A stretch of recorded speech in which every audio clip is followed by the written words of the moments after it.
하나님께서 오늘 저에게 주신 말씀 사사기 21장 25절 말씀입니다. 찾아서 읽어보겠습니다.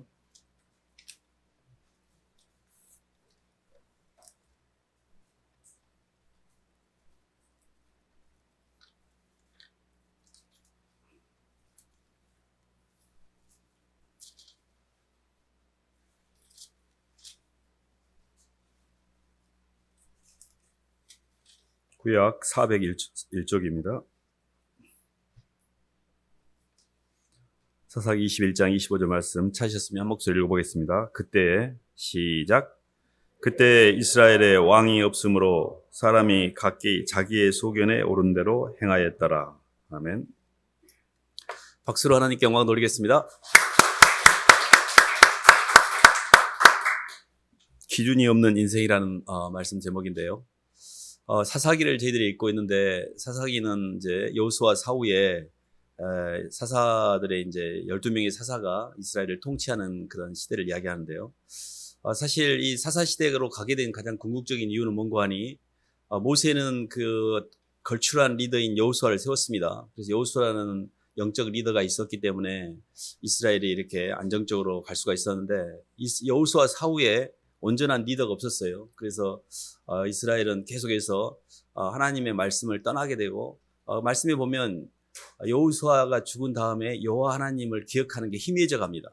그래서 이제 이들이 범죄를 하게 되면 그로 인하여 징계가 오게 되고, 그것을 하나님 앞에 회개하고 돌이키면 하나님이 사사를 보내서 구원해 주시고, 그를 또 망각하고 또 범죄를 저질러서 그게 계속 악순환되는, 그래서 12명의 사사가 계속 출현해서 350년 동안을 이어가는 그런 내용들입니다.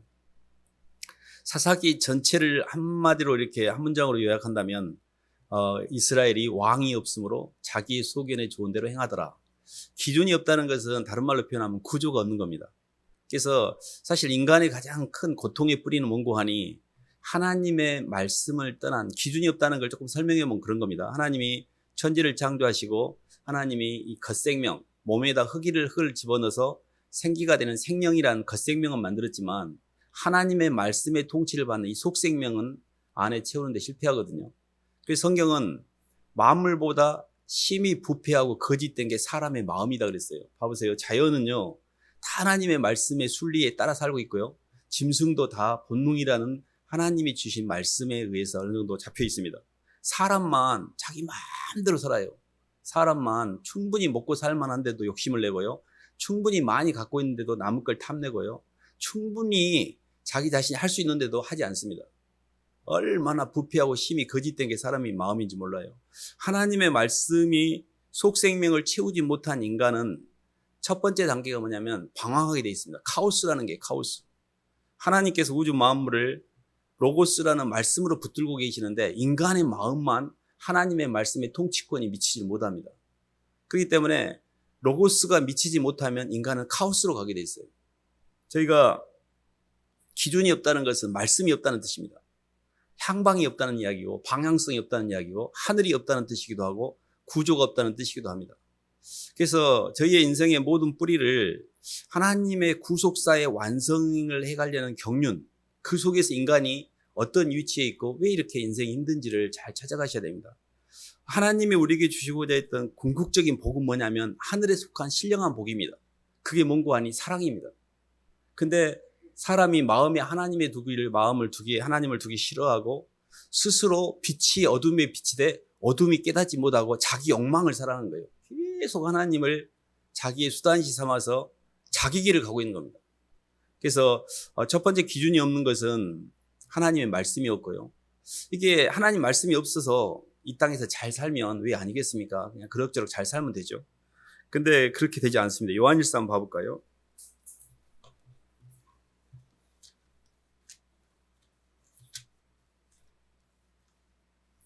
요한일서 4장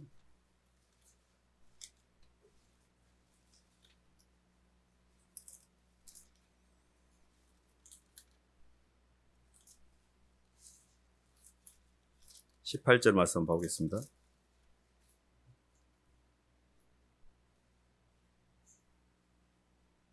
18절, 19절 한번 읽어보겠습니다. 사랑 안에 시작. 사랑 안에 두려움이 없고 온전한 사랑이 두려움을 내쫓나니 두려움에는 형벌이 있음이라. 두려워하는 자는 사랑 안에서 온전히 이루지 못하였느니라. 우리가 사랑함은 그가 먼저 우리를 사랑하셨습니다. 아멘. 그게 이제 카오스라는 게 말씀으로 방향을 못 잡으면 하나님의 말씀이 우리 안을 못 채우잖아요. 사실은 인간은 몸으로는 땅을 상대하고 영으로는 하늘을 상대하기 때문에 하나님으로부터는 신령한 복인 하나님의 임재의 빛, 사랑의 빛, 충만의 빛이 우리 안에 들어와야 밖의 세계에 끌리지 않거든요. 그래서 사실은 카오스가 오게 되면 인간은 두려움을 느낍니다. 이 두려움의 모든 뿌리가 내 안에 임재 능력을 상실했다는 뜻이에요. 내가 이렇게 죽음이 두렵잖아요. 그리고 내가 결핍감, 판단에 대한 두려움을 갖잖아요. 이것은 아직 임재 능력이 없다는 뜻이에요. 주님의 임재가 되면 두려움에서 완전 해방이 됩니다. 죽음에 대한 두려움도 없고 결핍감도 없어져요. 그러니까 우리가 교회를 다니는데 교회 안에서, 신앙 안에서 내가 두려움을 점점 극복해 가고 있다면 좋아지고 있는 겁니다. 두려움의 지경이 점점 없어져요. 그러니까 안의 세계, 속생명의 세계가 차오를수록 사람은 밖의 세계에서 휘둘리지 않습니다. 근데 온통 관심사가 밖에 있잖아요. 돈과 사람과 내 욕망을 채우기 위한 수단이 밖에 있잖아요. 그러니까 몸뚱이가 그것을 채우고자 하는데 안 채워지니까 두려움을 느끼는 거예요. 그래서 몸은 거기에 끌리는 현상이 나타납니다. 그러니까 말씀이 없고 사랑이 없고 행할 능력이 없는 산무예요, 산무. 이게 기준이 없는 인생입니다. 말씀이 없으니 향방이 없고 사랑이 없으니 끌려갈 수밖에 없고 행할 능력이 없으니까 계속 휘둘리는 겁니다. 이 영적인 것들이 우리의 고통의 뿌리입니다. 저희가 신앙 여정 가운데 어떻게 하면 내가 내 속에 사랑을 채울 수 있을까? 어떻게 하면 하늘에 속한 신령한 복, 하나님의 창조의 원리에 부합한 인생을 살 수 있을까? 이 지점에서 진지한 고민을 해야 됩니다. 아무리 밖에 나가서 열심히 일을 하고 많이 움직이고 많이 운동해도 그게 내 공간, 내 마음을 채우지 못합니다. 그 이유는 뭔고 하니 밖은 허상의 세계예요. 허상이나 우상의 세계입니다. 허상과 우상의 정의는 뭔고 하니 변하고 없어진다는 뜻이에요. 실상은 변하지 않는 겁니다. 변하지 않는 것으로 내 안을 채워야 내가 안정감을 갖는데 영적 공급자를 잘못 선택한 겁니다. 아직도 내 자존심을 따라 돈을 챙기고 사람에게 인정받고 내가 높아지려고 하는 아무리 이야기해도 계속 헛바퀴 돌리고 그리 가고 있어요. 필경은 사망의 길이라고 아무리 목 놓아 이야기해도 들을 마음이 전혀 없습니다. 그러면서 스스로 자기를 합리화시키면서 귀가 가려워져서 내 소욕을 따를 스승을 많이 두고 세상에 있는 사상이나 생각들로 나를 포장하면서 잘 가고 있는 줄 착각하고 있는 거예요. 그러니까 내 안에 예수 그리스도의 속생명이 채워져 있는가, 내 안에 예수님 있는가 잘 보셔야 됩니다. 그래서 저희가 잘 아는 말씀인데요. 한번 찾아볼까요? 요한복음 14장 한번 봐보겠습니다.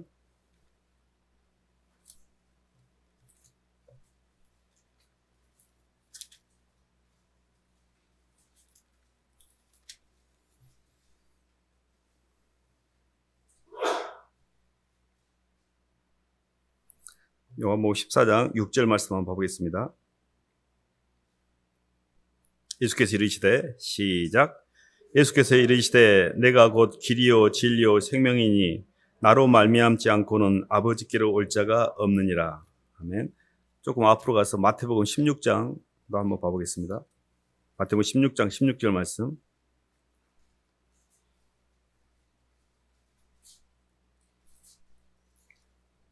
신약 27쪽입니다. 15, 16절 읽어보겠습니다. 마태복음 16장 15, 16 이르시되 시작. 이르시되 너희는 나를 누구라 하느냐? 시몬 베드로가 대답하여 이르되 주는 그리스도시요 살아계신 하나님의 아들이시니이다. 아멘. 하나님께서 우리에게 그 첫사람 아담은 선악과를 따먹음으로 눈이 밝아져서 안의 세계를 여는데 실패합니다. 신앙의 가장 핵심은 뭐냐면 안에서 만나는 거예요. 안에서 만나는 만남성이 있어야 됩니다. 그러니까 말씀이신 주님으로 우리 안을 채우는데 실패했기 때문에 어떻게 하면 예수님이 내 속생명으로 내 안주인이 되는가? 예수님이 내 안주인이 되는 게 그게 구조가 있는 인생이고 그게 기준이 있는 인생이 되는 겁니다. 그래서 하나님의 사랑이 우리에게 전달되는 과정에서 우리의 눈높이에 맞춰서 오신 분이 예수님이셔요. 하나님은 영이시고 영은 자기 인식과 자기 표현을 통해 완성이 됩니다. 하나님은 당신의 사랑을 충만을 인식하시고 그 충만을 예수 그리스도를 통해 표현하셨고 예수님을 내 주님으로 고백하는 10년 공간에 하나님의 영이 우리에게 임재가 돼서 아들의 영이 우리 안에 들어오게 됩니다. 그래서 성령으로 말미암아 아들의 영이 우리 안에 임재가 돼서 아빠 아버지 아바 아버지라 부르게 되는 거거든요. 그래서 마치 이런 것 같습니다. 감나무가 돌감나무인데 단감나무에게 젖을 붙이면 뿌리는 돌감나무인데 거기에 단감이 열립니다. 이 자연계에도 젖붙임 현상이 있는데요. 영적인 의식도 젖붙임 현상이 일어납니다. 사랑을 통해서만이 그게 젖붙임이 일어납니다. 그러니까 적자이신 예수 그리스도를 주님을 내 삶 가운데 고백하고 주는 그리스도시요 살아계신 하나님의 아들이고 주님이 제 인생의 주인이고 주체이시다라는 고백을 하는 10년 공간에 구조가 생기기 시작하는 거예요. 그래서 그분이 이 의식의 젖붙임 현상 때문에 내 속에 나는 전혀 그런 인식 능력이 없는데 하늘 아버지에 대해서 아버지 하나님이라고 부를 수가 있는 거예요. 하나님 아버지 죄송해요. 회개가 되는 거고 아들의 영이 우리에게 들어왔기 때문에 하나님을 아버지라고 부를 수 있고 하나님을 아버지라고 부르는 게 뭡니까? 하나님의 권속이고 하나님의 가족이고 하늘나라의 소속감으로 우리가 다시 태어나는 거죠. 그래서 이 지점이 굉장히 중요합니다. 유대인들은 이 지점을 잘 이해를 못했어요. 그래서 자꾸 잘못하면 자기 노력을 하게 됩니다. 열심히 토라를 공부하고 열심히 율법을 지키면 내가 열심히 노력하면 그게 하늘나라 가는 줄 알아요. 저도 그렇게 생각했습니다. 열심히 착하게 살고 성경 공부 열심히 하고 제가 열심히 제 자신을 이렇게 노력하면 하나님이 너 잘했다. 내가 너 노력한 거 안다. 짠한디 내가 너 구원해 줄게. 이런 줄 알았어요. 아무 상관이 없습니다. 예수님이 내 속에 계신가를 보셔야 돼요. 주는 그리스도시요 살아계신 하나님의 아들이라는 이 고백은 어마어마한 위대한 고백입니다. 저희들이 에베소 2장 20절에 이런 말이 있습니다. 너희는 사도와 선지자의 터 위에 세우심을 입은 자라. 예수님이 모퉁이 돌이 되셨다 그랬거든요. 저는 성경을 읽을 때 구태여 예수님이 모퉁이 돌이니까 그냥 내 위에 세우시면 되지. 왜 사도와 선지자의 터가 필요하지? 사도와 선지자의 터라는 교회가 세워지는 원리는 영적으로 인도하는 인도자가 없이는 안 됩니다.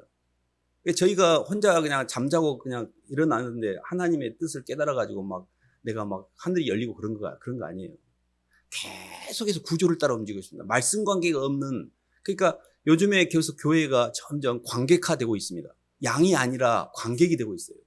양은 목자의 말을 듣습니다. 내 양은 내 음성을 들으며 목자를 따라가요. 그냥 목자를 따라가지 않으면 길을 잃어버리기 때문에. 근데 점점 관객이 되면서 목자 말을 듣지 않습니다.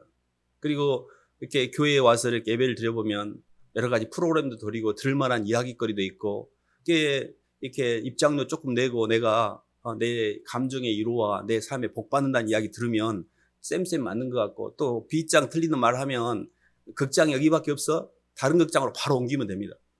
이 점점 하나님 백성이 아니라 관객화되어 가고 있는 구조가 없는 그냥 내 입맛대로 그냥 종교 행위를 하는 이런 변질된 미지근한 문화행사 정도로 되어버렸어요. 교회 생활이. 전혀 헌신도 하나님 앞에 두려움도 낮아짐도 정말 이런 것도 없는 굉장히 말세를 살고 있는 건 분명합니다. 점점 갈수록 제가 어제도 대학부하고 공부하면서 정말 예수님을 믿고 예수님을 사랑하여 헌신된 무리를 앞으로 볼 수 있을지 모르겠다 이런 생각을 했습니다. 정말 예수님을 사랑해서 주님을 위해 남은 생애를 살게요. 이런 사람을 보는 게 이 땅에서 가능한 일인지 너무 안타까운 생각이 들었어요. 그래서 제가 너희들이 마지막 희망이다 그랬어요. 그나마 너희들이 아직은 예수를 믿고 있는 젊은 세대 너희들이 희망이다. 나이 먹고 점점 이제 저희들이 타락해가고 세속화되면 소돔과 고모라가 달려온 게 아닙니다. 이미 세상의 모든 사람들이 그리 다름질하고 있습니다. 정욕을 향해서 얼마나 많이 불나방들이 달려가고 있는데 돌이킴이 없는 거예요. 회개가 없고 고개 숙이지도 않고 굉장히 참담한 마음이 들 때가 많습니다. 제가 영적으로 이렇게 사사기를 보면서 왜 이렇게 바보같이 뻔히 반복하면은 계속 얻어 터지고 깨지고 근데 또 가서 다시 먹는 거예요. 그걸. 또 토한 것을 다시 먹고 또 싼데 다시 눕고 왜 이렇게 무한 반복하지? 주님의 사랑이 없는 겁니다. 그게 계속 끌려가는 거예요. 계속. 저희가 어떻게 하면 이 땅에서 자유로워질까? 진리를 알지니 진리가 너희를 자유케 하리라 했잖아요. 근데 그거는 사랑밖에 없습니다. 근데 그 사랑이 뭐냐면 예수님을 사랑하는 거예요. 내 주 예수 그리스도를 진심으로 사랑하는 겁니다. 저희가 영적으로 이렇게 말씀을 듣고 또 성령의 임재를 통해서 내 마음에 주님의 사랑이 차곡차곡 쌓이고 주님 때문에 하나님 제가 빚진 마음으로 이자라도 갚는 마음으로 제가 뭐라도 해야 될 것 같다. 이렇게 고개를 넘어야 되는데 주님 말씀은 좀 알 것 같은데 아직 아는 세계는 주님한테 빚짓다는 생각보다 억울한 생각이 많이 들 수도 있습니다. 저는 그랬던 것 같아요. 한동안 교회를 다니는데 하나님 살아계시면 나한테 이러시면 안 되지. 내 인생을 좀 잘 풀리게 해주셔야지 왜 저를 힘들게 하세요? 이게 훨씬 강했던 것 같아요. 근데 어느 순간에 고개가 이렇게 살짝 넘어가니까 너무 죄송한 거예요. 그것이 뭐냐면 주님을 이제 마음으로 만난 거예요. 예수님을 진심으로 사랑하는 거예요. 주는 그리스도시요 살아계신 하나님의 아들이라는 이 고백이 단순한 립 서비스가 아닙니다. 내 주님이셔요. 나를 나보다 더 사랑하시는 주님이시고요. 나를 위해서 십자가에서 피를 흘리신 주님이셔요. 근데 그분을 먼 발치에 있는 4대 성인 중에 한 명 정도로 알고 교회를 다니면서 그 예수에 대한 관념을 갖고 교회를 다니는 사람이 많습니다. 예수님을 사랑하지 않는 거예요. 어찌 그분이 나를 위해서 죽었는데 나하고 무관하다고 생각하면서 사는지 그게 도대체가 이해가 안 됩니다. 그건 예수를 믿는 게 아니죠. 예수의 영이 없는 거죠. 예수님을 믿고 사랑하면 그분의 영이 내게 들어옵니다. 그래서 기독교에서의 신앙의 본질은 교회를 다니는 게 아니고 교회가 되는 거예요. 교회만 다니지 교회가 안 돼 있어요. 나는 주님이 없는 거예요, 내 속에. 주님의 영이 없고 주님의 사랑이 없고 교회를 다니는 게 중요한 게 아니고 주님이 내 삶의 교회가 되셔야 됩니다. 그래서 주님이 정말 내 삶의 중심에 있는가. 근데요, 이게 예수님이 내 안에 중심에 깊이 들어온 순간부터 그때부터가 인생이 편안해집니다. 그래서 어떻게 하면 이제 이 부분을 저희들이 고민하는 부분인데요. 로마서 8장 한번 봐볼까요?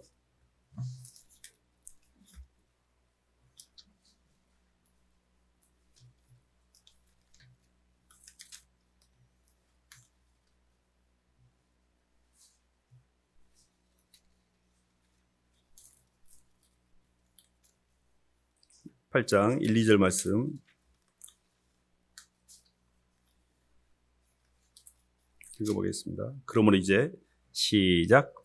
그러므로 이제 그리스도 예수 안에 있는 자에게는 결코 정죄함이 없나니 이는 그리스도 예수 안에 있는 생명의 성령의 법이 죄와 사망의 법에서 너를 해방하였음이라.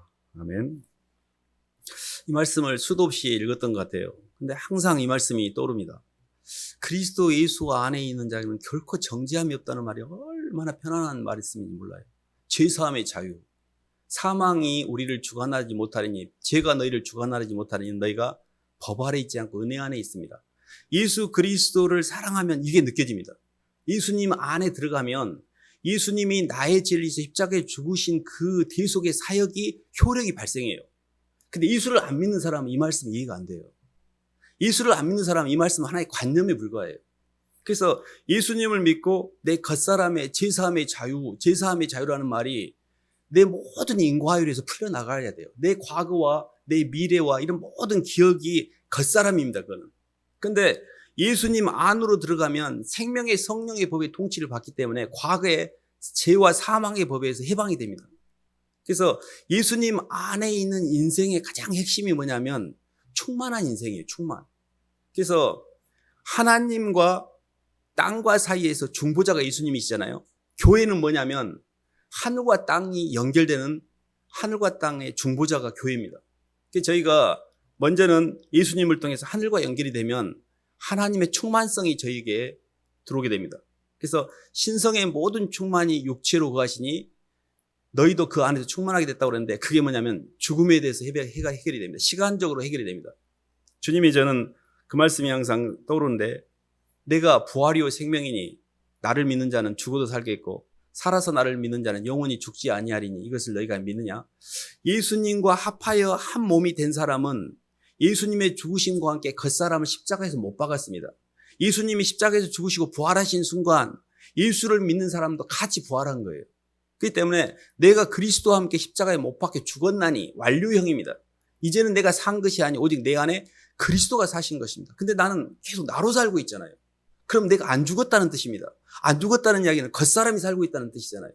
그러면 나는 겉사람이 갖고 있는 시간과 공간의 제약 가운데 묶여 있는 거거든요. 시공의 제약을 묻는 흙덩어리 안에 하나님의 생명을 집어넣으셔서 시공을 초월하여 시공의 제약으로부터 해방시키는 게 구원입니다. 그럼 나는 구원 받았나? 죽어서 아는 게 아니에요. 살아서 알게 돼 있습니다. 천국이 하늘나라가 이미 이 땅에 임하는 것이 구원 받은 거거든요. 그래서 예수님을 믿으면 증거가 죄책감에서 해방돼요. 죄사함에서 해방이 됩니다. 내가 많이 자책을 하거나 죄책감에서 묶여있는 것은 상당히 양심적인 사람이긴 하나 자기 의로 사는 사람입니다. 저 주님 죄인이에요. 근데 주님이 저 용서해 주셨잖아요. 저 그거 믿어요.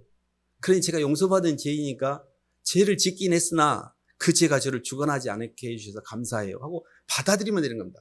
신앙은 행하는 것은 받아들임 이후에 나타나는 현상이지 선한 행위는 구원받은 조건이 아니고 구원받은 사람이 나온 결과물입니다. 선한 행위를 통해서 하늘나라 가는 게 아니에요. 행위로 구원받는 게 아닙니다. 예수님을 진심으로 사랑하고 믿었더니 그분의 사랑에 빚진 마음에 성령이 내 안에 그 마음을 주어서 저도 주님 그렇게 살게요라고 십자가를 지는 선한 행위가 나오는 거죠. 어찌 사람 속에 선한 행위가 있습니까? 사람 같은 것들은 선한 행위가 없어요. 그거는 자기 체면과 자기 이미지를 위해서 페이크를 쓰는 거지 사람은 선할 수가 없습니다. 하나님의 사랑이 들어올 때만 성령의 역사를 통해 하나님 죄송해요 하고 회개가 일어나고 동력이 그때 바뀌어요. 그래서 저희가 방향성을 기준이 있는 인생의 방향성의 첫 번째는 예수님을 따라가는 거고요. 하늘 방향을 들으셔야 됩니다. 하늘 방향. 식물은요. 지가 원하는 게 땅속에 있잖아요. 뿌리가 밑으로 들어왔잖아요. 짐승은 지가 원하는 게 옆에 있잖아요. 고개가 옆으로 돼 있잖아요. 사람은 머리가 하늘을 향해 있잖아요. 하나님 위로부터 뭔가 좋은 것과 각양 좋은 은사가 하늘로부터 빛들의 아버지께로 옵니다. 하나님을 사랑하고 하나님을 앙모하고 여호와를 앙망하는 자는 새 힘을 얻으리니 하나님을 인식하고 예수님을 사랑하는 사람에게는 능력이 나타납니다. 새 힘이 나타나요. 독수리가 날개치며 올라간 것 같을 것이요 걸어가도 곤비치 않고 뛰어가도 피곤치 아니하리라 그랬잖아요. 그게 하나님이 우리에게 능력을 주시는 겁니다. 그래서 말씀을 들음으로 향방을 잡게 되고요. 굉장히 클리어해져요. 카오스가 아니고 코스모스란 질서가 잡히기 시작합니다. 아, 이것들이 싹 말씀을 벗어나서 살고 있구나. 이 구조들이 다 없구나. 다 보여요, 이게. 그리고 하나님의 사랑을 통해 내 안에 성령의 임재가 됩니다. 그래서 주님의 은혜가 계속 차 있는 것이 이게 죄사함의 자유예요. 그래서 예수님을 믿고 말씀을 통해 세상을 볼 줄 아는 것은 절대주권과 로드십을 인정하는 것은 어느 정도 말씀이 있는 사람입니다. 잘 하셨습니다. 거기까지 온 것만 해도 상당한 겁니다. 그러나 나댓 더 가셔야 됩니다. 주님의 임재가 내 안에 차오르셔야 돼요. 예수님의 사랑이 성령으로 말미암아 하나님의 사랑이 우리 마음에 부음받은 하나님의 사랑과 인간의 몸뚱이 안에 연결되는 지점에서의 성령의 임재는 기독신앙의 비밀이에요. 가장 논리적으로 설명하기 힘든 부분이 이 부분입니다. 저는요, 성령의 인도, 성령의 임재, 성령 충만 이런 말을 많이 들었는데 그걸 어떻게 설명하고 어떻게 누리지? 어떻게 그거를 논리적으로 접근해야 애들에게 가르칠 수 있지? 이런 고민을 한 적이 있었습니다. 저도 잘 모르겠는데. 근데 뭔가 막 느낌은 있어요. 분명히 저거는 말로 설명할 수 없는 평안함이 있고 저런 상황에서 저런 태도를 가질 수가 없는데 어떻게 저런 행동을 취하지? 이해가 안 된 상황이 너무 많았어요. 근데 그분은 성령의 통치를 받고 있는 거예요. 시골에 가보면요. 할머니들이, 권사님들이 굉장히 글자도 잘 모르고 무식합니다. 근데 하나님의 영의 인도를 받고 있어요. 모든 게 편안합니다. 성령의 인도는 지식을 따라가는 게 아니에요. 진심으로 예수님을 사랑하면 그때 영이 임합니다. 근데 이 영이 임해야 진짜 교회죠. 교회 다니는 게 교회가 아니고 예수님을 사랑하여 주님을 만나야 되잖아요. 주님 만나야 돼요. 주님이 만나야 주님 오셨어요. 저 그동안에 주님 안 느껴져서 너무너무 힘들었어요. 그때 두려움이 없어져요. 온전한 사랑은 두려움을 내어 쫓나니 두려움에는 형벌이 따른다는 말은 네가 예수를 헛것 믿었다. 너 예수를 믿는 모양만 있지 네 안에 두려움이 있는 걸 보니까 너는 예수를 믿지 않고 있어. 그러니까 형벌이 따르죠. 예수님이 없으니까. 왜 두려워한다고 형벌이 따르지? 이런 질문, 이런 생각도 해본 적이 있습니다. 아, 아직 안식의 세계로 못 들어갔구나. 생육으로 살고 있구나. 그러니까 두려워하는 거죠. 죽음에 대한 두려움, 판단에 대한 두려움, 결핍감 이런 모든 것들은 예수님과 온전한 임재가 안 된 상태에서 나타나는 현상입니다. 그래서 교회가 되어가는 과정에서 처음에는 입술로 주님을 고백하고요. 두 번째는 그 주님을 진심으로 내 가슴의 중심으로 모십니다. 사랑한다는 뜻이에요. 사람은 사랑할 때만 중심이 바뀝니다. 그래서 진심으로 사랑할 분이 한 분 계십니다. 주님밖에 없어요. 어떤 이 땅의 피조물도 그 주님을 대신할 수가 없어요. 자식, 남편, 아내, 어떤 피조물도 이 중심을 대신할 수 없어요. 예수님 한 분 외에는 이 중심을 대신할 사람이 없습니다. 진심으로 주님, 제가 예수님 사랑합니다. 이게 정말 내 입술로 나와야 돼요. 이게 신앙이고요. 이게 기준이 있는 인생이고요. 이게 교인이고요. 이게 성도입니다. 예수가 없는데 그게 어떻게 교인입니까? 예수가 없어. 예수님이 너무너무 안타까워요. 예수님이 없어. 다 있는데, 모양은 다 있는데 안고가 없어. 안고. 찐빵은 모양은 다 만들어냈는데 그 속에 안고가 없어요. 안고. 그래서 계속해서 하나님, 저 안에 예수님이 없어요. 제 욕망밖에 없어요. 저는 공허한 껍데기에 불과해요. 하나님, 제가 두 가지 악을 행하는데 생수에 구는 대신 하나님을 떠나갈 것과 계속 제 스스로 웅덩이를 파고 있어요. 제 노력을 하고 있는 것 같아요. 그래서 그거를 자꾸 고백하시다 보면 회개가 됩니다. 회개는 뭐냐면 하나님의 영이 들어오는 직류예요. 그러니까 세상의 영이 나가고 하나님의 영이 들어오는 과정에서 회개가 일어납니다. 하나님의 영이 들어오면 눈물이 나요. 너무 눈물이 나요. 그건 너무 죄송하고 내 인식의 틀과 의식이 오면 내가 이렇게 살았구나 하고 보이기 시작했을 때부터. 그래서 저희들이 이렇게 사사기에 왜 이렇게 이스라엘 백성이 이렇게 무한 반복을 했을까? 그때는 아직 성령이 이 땅에 오시지 않았기 때문에 사람의 마음속에 하나님의 영이 임재가 안 됐습니다.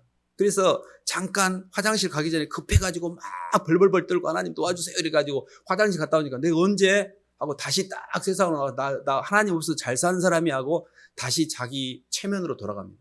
그거 또 뒤지게 깨지고 가서 다시 또 이걸 계속 반복하고 있는 거예요. 근데 지금은 다릅니다. 하나님께 회개를 하면 성령이 오십니다. 성령이 오셔서 내 안중이 되시면 그때부터는 휘둘림이 없는 거거든요. 저희가 그런 여정에 있는데요. 갈라디아서 5장 한번 봐볼까요? 갈라디아서 5장.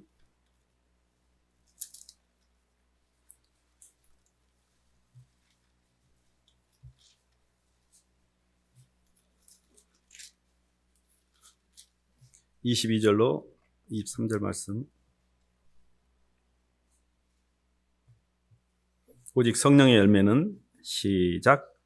오직 성령의 열매는 사랑과 희락과 화평과 오래 참음과 자비와 양선과 충성과 온유와 절제니 이 같은 것을 금지할 법이 없느니라.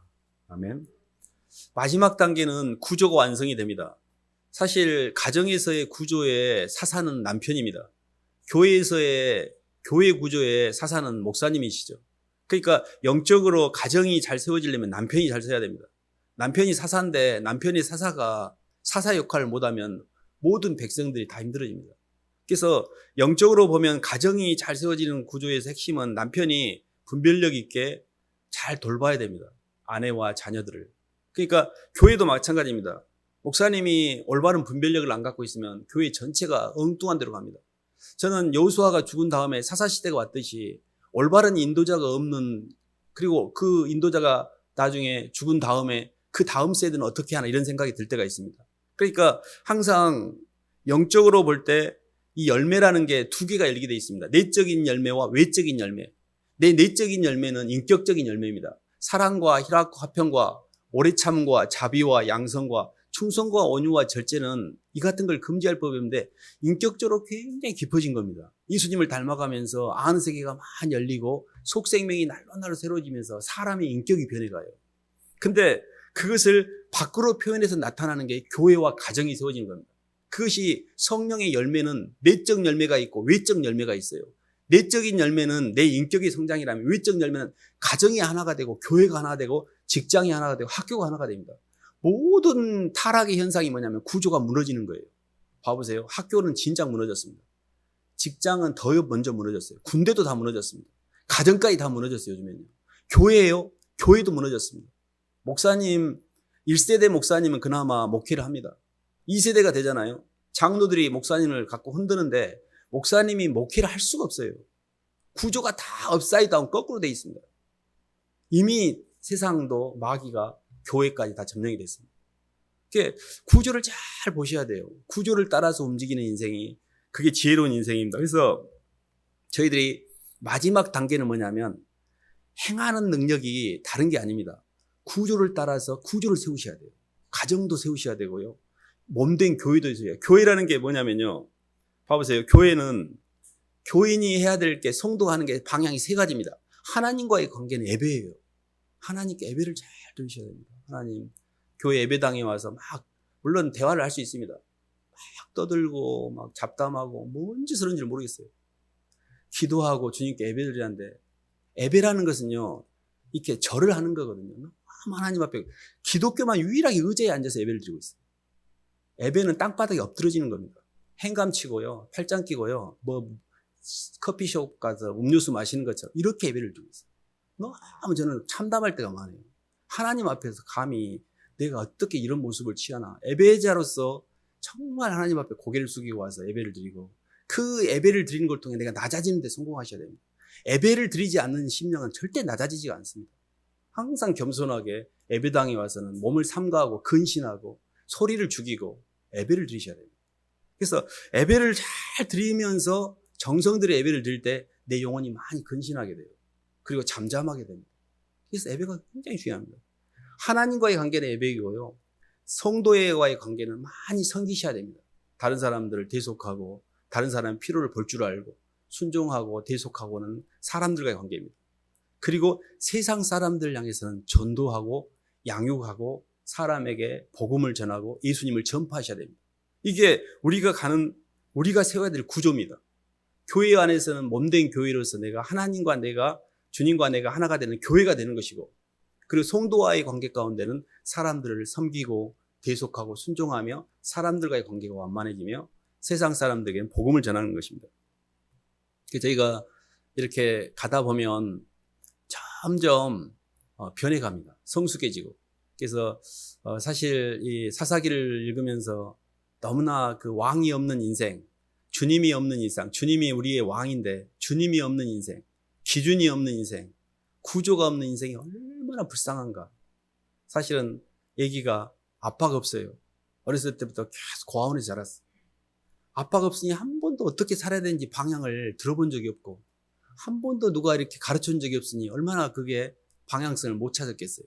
근데 예수님이 우리의 아버지시고 우리의 주님이시고 우리의 기준이십니다. 예수님만 잘 따라가시면 돼요. 예수님을 절대 떠나시면 안 돼요. 예수님이 우리의 삶의 가장 포커스입니다. 예수님이 가신 길만 잘 따라가면 모든 충만이 예수님을 통해 다 채워지셔요. 우리가 죽을 때 관 속에서 나를 끝까지 책임주신 분이 주님이셔요. 다른 사람이 나를 책임져주는 게 아니에요. 유일하게 붙들 수 있는 유일한 분입니다. 근데요, 온전한 사랑으로 응답을 할 때만이 내 안에 속생명이 차올라요. 사람은 왜 이렇게 힘드냐면요. 왜 이렇게 내가 막 벌거벗고 있냐면 사랑을 못 받아서 그래요. 근데 사람한테는요, 나 사랑 좀 해줘. 근데 사랑을 좀 받으려면 얼마나 아부를 많이 해야 되는지 몰라요. 얼마나 막 맛있는 거 사다 주고 막 걔 비위를 맞춰야 돼. 그러니까 내가 준 거하고 네가 나 사랑해 준 거하고 사이에 이자가 안 맞아. 밸런스가 안 맞아. 애신 안 해. 이렇게 되는 거예요. 근데 주님은 그러지 않으셔요. 주님은 끊임없이 우리에게 사랑을 표현합니다. 주님, 저도 주님 사랑해요라고 고백만 하면, 주님하고만 만나면 신성의 모든 충만의 양질의 하나님의 임재가 세상 사랑 같은 것들이 주는 거하고 비교가 안 되는 존재의 환희의 기쁨이 들어옵니다. 근데 그것을 맛을 못 보고 자꾸 구렁텅이 가가지고 찌꺼기 있는 그 음식이라도 먹으려고 막 껄떡거리고 있는, 휘둘리고 있는, 끌리고 눌리고 밀리고 휘둘리는 인생을 살고 있는 거예요. 사람한테 끌리고 환경한테 눌리고 센 놈한테 휘둘리고. 그게 아닙니다. 안으로 들어오셔서 주님을 계속 만나고 주님을 고백하고 예배를 드리고 찬양을 하고 성도들의 봉사를 하고 교회 중심으로 자꾸 주님 중심으로 가다 보면요, 주님이 역사가 옵니다. 내 동력을 아시고. 그래서 사실 사사기의 어떤 그 이스라엘 백성의 그런 무한 반복되는 그런 오류의 반복을 보면서 왜 저렇게 살까? 왜 저런 인생을 살까? 왜 저렇게 뻔히 고통받을 건데 왜 저렇게 살까? 이렇게 생각하지만요, 우리도 그러고 살고 있습니다. 저도 그렇게 살고 있는 것 같아요. 아니, 뻔히 아는데 그렇게 가고 있는 거예요. 알면서도. 그래서 저희들이 이렇게 점점 가면서 말씀 중심으로 가면서요, 저희 속에 있는 정욕을 다 태우셔야 됩니다. 이게 성령의 임재예요. 사람이 말씀을 들으면 방향은 잡혀요. 근데도 내 속에 상한 감정과 정욕과 분노가 아직 임재로 태워지지 않았기 때문에 이게 계속 작동하는 거예요. 그리고 마지막 단계는 내 손발도 몸뚱이도 훈련을 시키셔야 돼요. 몸뚱이에 힘주시면 안 돼요. 몸도 편하고 몸이 자꾸 몸에다 힘주고 이러니까 막 건강 생각하고 막 몸뚱이 생각한 만큼 진짜 건강을 많이 생각한 사람이 몸이 아프면 그게 지옥이 돼요. 하나님 저 어차피 죽을 삭신 주님을 위해 쓰겠습니다라고 몸뚱이 힘주시면 안 돼요. 그래서 몸은 훈련을 시키셔야 됩니다. 자꾸 몸에다 힘주시면 말아야 돼요. 힘을 안 주고 몸뚱이를 자꾸 섬기고 훈련시키고 영의 하나님의 말씀으로 또 내 마음으로 이 몸뚱이를 다스리는 게 그게 훈련입니다. 그렇게 자꾸 훈련을 시키다 보면 몸이 말을 들어요. 그래서 본능으로 끌려다니지 않고 선택을 하셔야 됩니다. 선택과 끌림이 저희들이 하나님의 임재가 있으면 선택을 하잖아요. 외로움은 끌려다녀서 느끼는 게 외로움이에요. 외로움을 선택하면 고독이 됩니다. 근데 고독이 나쁘지 않아요. 하나님 저 혼자 괜찮아요. 주님 계시잖아요.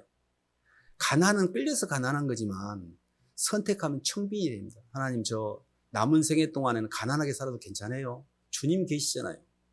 죽음은 끌려가면 지옥이지만요. 선택하면 천국입니다. 아버지 잘 살았어요. 주님 때문에 잘 살았어요. 이제 제가 주님 배로 가요. 왜 이렇게 인생을 끌려갑니까? 하나님 제게 주신 인생 잘 살아낼게요. 제가 하나님 말씀을 통해서 사랑을 선택하고 살아도 이 부족한 인생 왜 이렇게 휘둘리고 끌려가고 막 징징대고 저 그렇게 이제 안 살 거예요. 결단하시면 됩니다. 주님이 계시잖아요. 주님의 말씀을 따라 주님의 임재를 따라 주님 제가 그렇게 할게요. 그렇게 살면서 많은 사람을 돕고 많은 사람에게 유익을 끼치고 가정을 세우고 교회를 세우고 살아도 얼마나 우리가 부족한 인생입니까? 저희가 사사기를 보면서 자기밖에 모르고 계속 본능에 충실하고 계속 휘둘리고 말씀도 없고 임재도 없고 끌려다니는 그 인생의 표본이 사사기의 이스라엘 백성들이었습니다. 저들이 왕이 없으므로 자기의 소견에 좋은 대로 행하더라. 지금 입맛대로 살았다는 이야기입니다.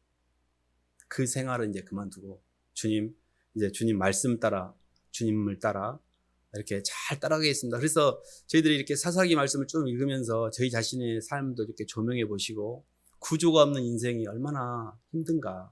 근데 우리는 다행히 예수님이라는 구조가 있어서 다행이다. 또 교회라는 구조가 있어서 다행이다. 또 남편이 있어서 다행이다. 또 회사에서 또 상사가 있고 또 학교에서는 선생님이 있고 이 모든 구조가 하나님이 우리에게 복을 주시는 구조입니다. 그래서 정말 이렇게 여러 가지로 코로나 때문에 세상은 시끄럽고 정신이 없지만 우리는 그런데 휘둘리지 말고 교회 중심으로 또 예수님 중심으로 말씀 중심으로 잘 살아가시기를 주님의 이름으로 축원합니다. 하나님 아버지 감사를 드립니다. 하나님 아직도 저희 속에 주님의 사랑이 온전히 채워지지 않아서 자꾸 세상에 끌립니다. 세상이 공허하고 혼돈하고 흑암의 깊음밖에 없다는 걸 알면서도 아직도 주님을 만나 아버지 골방에 들어가서 주님을 뵙기보다는 세상에 나가서 향락을 즐기고 사람들과 만나는 게 더 재미있는 그런 데 더 끌리고 있습니다. 주님 그럼에도 불구하고 저희를 포기하지 아니하시고 어떻게든지 저희를 하나님의 백성으로 택하신 것을 이루시고자 애쓰시는 것 감사를 드립니다. 하나님 이제 저희가 밖의 문을 닫고 안으로 주님을 찾아가길 원합니다. 고독과 외로움 가운데 주님을 만났던 수많은 믿음의 선배들을 보면서 하나님 저희들이 골방으로 들어가게 도와주시고 주님을 온전히 만나게 도와주시고 안에서 만난 주님 때문에 밖으로부터 자유로워질 수 있도록 인도해 주시옵소서. 예수님 이름으로 기도드립니다.